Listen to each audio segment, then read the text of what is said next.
১,৪৭,৫৭০ বর্গ কিলোমিটারের দেশ বাংলাদেশ, যার একদিকে সুবিশাল নীল আকাশ আর অন্যদিকে উত্তাল জলসীমা। এই আকাশ আর মাটির নিরাপত্তা যখন প্রশ্নের মুখে, তখন প্রয়োজন এমন এক প্রযুক্তির যা শত্রুর রাতের ঘুম কেড়ে নেবে। আর ঠিক সেখানেই নাম উঠে এসেছে বর্তমান বিশ্বের সবচেয়ে আলোচিত রণকৌশল বায়রাক্টার TB2।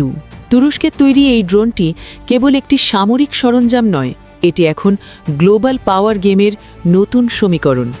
কিন্তু কেন বিশ্বের বড় বড় পরাশক্তিকে পেছনে ফেলে তুরস্ক বাংলাদেশকে এই অত্যাধুনিক ড্রোন দিচ্ছে? এর পেছনে কি কেবলই সামরিক সরঞ্জাম রপ্তানি, নাকি লুকিয়ে আছে অন্য কোনো রহস্য? কেন এই ড্রোন এত শক্তিশালী? বায়রাক্টার TB2 ড্রোনের কেন বিশ্ব সামরিক অঙ্গনে এত কদর? কারণ এর নিখুঁত টার্গেট করার ক্ষমতা। এতে আছে হাইটেক অপটিক্যাল ইনফ্রারেড সেন্সর, যা অন্ধকার বা ঘন কুয়াশার মাঝেও শত্রুর দেহের তাপমাত্রা মেপে অবস্থান শনাক্ত করতে পারে। এর কন্ট্রোল স্টেশন থেকে এটি কয়েকশো কিলোমিটার দূর পর্যন্ত অপারেট করা যায়। এর লেজার গাইডেড স্মার্ট মাইক্রোমিউনিশন বা MAM-L বোমাগুলো এতটাই নিখুঁত যে একবার লক করলে টার্গেটের পালানোর কোনো পথ থাকে না। বাংলাদেশের জন্য কেন এটি গুরুত্বপূর্ণ? দক্ষিণ এশিয়ায় বাংলাদেশের ক্রমবর্ধমান অর্থনৈতিক এবং সামরিক প্রভাব এখন আর কারও অজানা নয়। ফোর্সেস গোল 2030-এর অধীনে বাংলাদেশ তার সামরিক বাহিনীকে আধুনিকায়ন করছে। কিন্তু প্রশ্ন হল, চীন বা রাশিয়ার সাথে সুসম্পর্ক থাকা সত্ত্বেও বাংলাদেশ কেন তুরস্কের দিকে ঝুঁকছে? আসল রহস্য লুকিয়ে আছে তুরস্কের নিরপেক্ষ পররাষ্ট্রনীতিতে।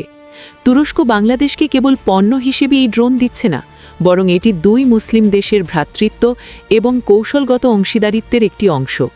যেখানে প্রতিবেশী অনেক পরাশক্তিকে এই ড্রোন দিতে তুরস্ক অনীহা দেখিয়েছে, সেখানে বাংলাদেশের হাতে এই প্রযুক্তি তুলে দেওয়া মানে এশিয়ায় বাংলাদেশের গুরুত্বকে স্বীকার করে নেওয়া।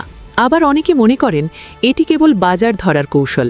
পাকিস্তান বা চীনের সাথে বাংলাদেশের সামরিক ডিল থাকলেও তুরস্কের এই ড্রোন বাংলাদেশকে একটি ব্যালেন্সিং পাওয়ার হিসেবে প্রতিষ্ঠিত করবে।